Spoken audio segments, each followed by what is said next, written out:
Hi నమస్కారం. ఒక village లో షూటింగ్ లో ఉన్నాను. అదే ఈ getup. It's very interesting film.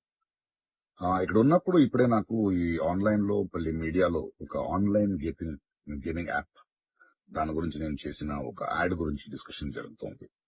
అందరినీ ప్రశ్నించి నేను సమాధానం చెప్పాలి కదా, ఎందుకంటే చాలా మంది క్వశ్చన్ చేస్తున్నారు మీరు ఎలా చేస్తారని.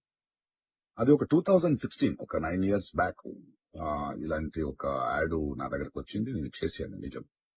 ఆ తర్వాత కొన్ని నెలల్లోనే అది తప్పని నాకు అర్థమైంది. వాళ్ళు మళ్ళీ 2017 లో దాన్ని ఎక్స్టెండ్ చేస్తానంటే, లేదండి ఇది తప్పు, తెలియక చేసేసాను, బట్ చేసేసాను కాబట్టి అగ్రిమెంట్, మీరు దాన్ని రిలీజ్ చేసి తీరాలి, బట్ 2017 నుంచి మీరు వాడకూడదు, నేను రాను అని చెప్పేసి. దాని తర్వాత అలాంటి ఏ గేమింగ్ యాప్స్ నేను చేయలేదు. 2021 లో కూడా ఆ కంపెనీ ఇంకో కంపెనీకి అమ్మేసి వాళ్ళు దాన్ని ఏదో సోషల్ మీడియా ప్లాట్ఫామ్ లో యూజ్ చేస్తే నేను వాళ్ళకి నోటీసులు, వాళ్ళకి ఈమెయిల్, మళ్ళీ వాట్సాప్ లో పంపించి, లేదండి ఇందులో నేను లేను, ఇది చేయకూడదు, కాంట్రాక్ట్ అయిపోయింది, ఇది తప్పు అని కూడా చెప్పాను. వాళ్ళు ఆపేశారు. ఇప్పుడు అది మళ్ళీ రీక్ అయింది.